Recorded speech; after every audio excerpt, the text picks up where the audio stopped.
देखो आज मैं जो है ना आपको ये जो फ़ैन है, फ़ैन की बाइंडिंग या फिर फ़ैन कैसे बांधते हैं, ऐसे 4-5 क्वेश्चन बहुत इम्पोर्टेंट है।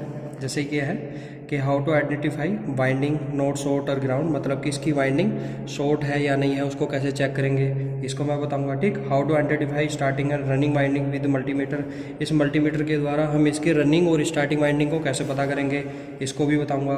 और कॉमन वायर को कैसे निकालते हैं इसको भी, ठीक है। और जो कैपेसिटर है, जो कैपेसिटर लगा है उसको कैसे कनेक्ट करना है, इसका कनेक्शन। और how to connect phase and neutral, मतलब कि कैपेसिटर कनेक्ट करने के बाद हमें फेज वायर और न्यूट्रल वायर कहाँ कनेक्ट करना है कि जिससे कि पंखा ही चल सके। तो इन सारी चीज़ों को अभी मैं आपको बताऊंगा, ठीक है। वीडियो को देखते रहना और अब कॉन्सेप्ट को ज़रा समझना थोड़ा ध्यान से। जैसे पहला है इसमें है कि इसमें नॉट शॉर्ट और ग्राउंड वाइंडिंग हमें चेक करनी है कि कैसे इसकी वाइंडिंग को चेक करेंगे।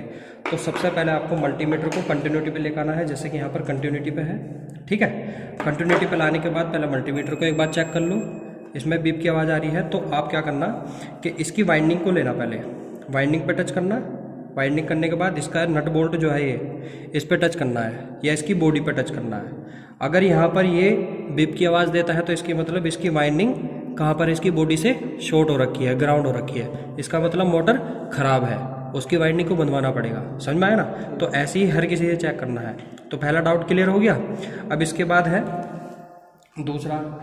दूसरा है कि स्टार्टिंग एंड रनिंग वाइंडिंग आप कैसे चेक करोगे। ठीक, देखो यहाँ पर एक चित्र मैंने बनाया है, इस पर जरा फोकस करना। देखो जो अंदर की वाइंडिंग होती है, ये जरा किसका है, स्टेटर। ये स्टेटर की वाइंडिंग का पूरा डायग्राम बनाया है। स्टेटर कौन सा होता है, जो अंदर लगा होता है, जो घूमता है उसे रोटर कहते हैं। स्टेटर पे दो प्रकार की वाइंडिंग होती है, जो अंदर वाली वाइंडिंग होती है उसे कहते हैं स्टार्टिंग वाइंडिंग। तो ये स्टार्टिंग वाइंडिंग है और ये वाली कौन सी है, ये रनिंग वाइंडिंग है, रनिंग वाइंडिंग, ठीक है।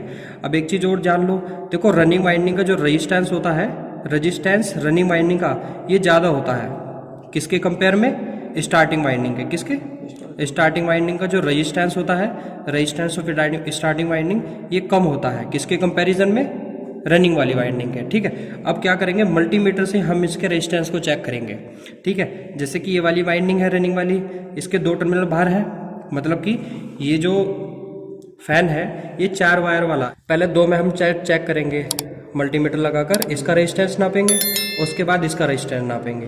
ठीक, कैसे देखो, जैसे ब्लैक वायर पर मैं टच करता हूँ तो उधर रेजिस्टेंस कितना है बताओ जरा, 163, ठीक है। तो मैं यहाँ 163 मैंने लिख दिया ओम, ठीक। ये किसका है, ब्लैक का है। उसके बाद मैं चेक करता हूँ रेड वाले का 207 के आसपास आया, मतलब कि 207 ओम आया है रेड वाले का। किसका, रेड वाले का है, ठीक है। अब आपको समझ में आ गया होगा कि यहाँ पर ब्लैक वाला जो वायर है वो दोनों किसके होंगे और रेड वाला वायर किसके। यहाँ पर बताया है ज़्यादा रेजिस्टेंस है, ज़्यादा रेजिस्टेंस है, मतलब ये जो रेजिस्टेंस ज़्यादा आ रहा है 207 ओम किसका आ रहा है, ये रनिंग वाली वाइंडिंग का।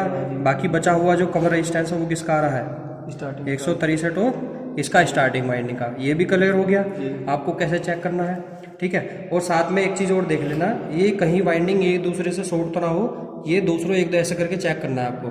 यहाँ पर एक ही रीडिंग आएगी, ठीक है। अगर आप ब्लैक से ब्लैक करोगे तब तो रीडिंग उतनी आएगी जितना रेजिस्टेंस है इसका, बाकी आप ऐसे करके चेक करना। यदि ऐसे में एक आता है तो इसका मतलब क्या, मल्टीमीटर में तो इसकी वाइंडिंग क्या है, एकदम ठीक है, कोई शॉर्ट नहीं है। यहाँ तक क्लियर।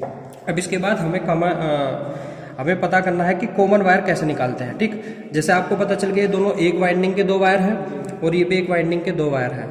ब्लैक वाला कौन सा है भाई, ब्लैक वाला आपका स्टार्टिंग है। कौन सा है, ब्लैक वाला स्टार्टिंग है क्योंकि कम रेजिस्टेंस था। और रनिंग वाला कौन सा है, रनिंग मतलब रेड वाला रनिंग वाला है, ठीक। अब यहाँ पर क्या करना है, रेड और ब्लैक वाला दोनों आप क्या कर दो, इसको एक जगह शॉर्ट कर दो, ठीक है। इन दोनों को एक जगह शॉर्ट कर दो। तो जो आपने एक जगह शॉर्ट किया है वो आपका कॉमन हो जाए, क्या हो गया, कॉमन वायर। कॉमन वायर कैसे पता करेंगे, देखो ये जो दोनों वायर है इसके, ये दोनों को हमने शॉर्ट कर दिया। शॉर्ट करने के बाद एक वायर निकलता है बाहर, बाकी अब 2 वायर बचे हैं, इधर दिखाओ, ये दोनों वायर बचे हैं। इन दोनों वायर में आपको क्या करना है, कैपेसिटर कनेक्ट करना है, ठीक। यहाँ पर लिखा भी है। हमारा चौथा जो डाउट था वो कौन सा था, वो कैपेसिटर को कैसे कनेक्ट करते हैं। तो कैपेसिटर को यहाँ पर इस प्रकार से आपको कनेक्ट करना है, ठीक है। कनेक्ट करने के बाद आप देखो इन दोनों कैपेसिटर को ऐसे कनेक्ट कर दो आप, कैपेसिटर के 2 वायर निकलेंगे, इसको एक को यहाँ कनेक्ट किया और एक को यहाँ पर कनेक्ट किया, ठीक है ना। ये तो आपका कॉमन हो ही गया, इसको तो आप अलग रख दो। अब बात आ रही है इन दोनों की।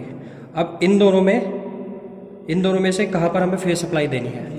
अब बात यह है, देखो यहाँ पर सेकंड जो सबसे लास्ट वाला क्वेश्चन है वो क्या है कि कहाँ पर हमें फेज और कहाँ पर हमें न्यूट्रल देना है। तो ये चीज़ अब आप देखना जरा यहाँ पर कनेक्ट करने से पहले, अभी जो कैपेसिटर कनेक्ट किया है इसके बाद हमें फेज वायर कहाँ कनेक्ट करना है, ठीक है। कॉमन वायर पे, ये जो कॉमन वायर है यहाँ पर हमें न्यूट्रल कनेक्ट करना है, क्या, न्यूट्रल वायर।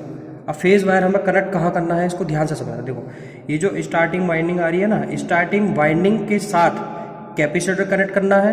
कैपेसिटर का जस्ट दूसरा वाला जो वायर है जो किससे कनेक्ट होगा, रनिंग वाली वाइंडिंग से, इस वाले से हमें क्या करना है, फेज वायर कनेक्ट करना है। फेज वायर कहाँ कनेक्ट करना है, यहाँ पर कनेक्ट करना है।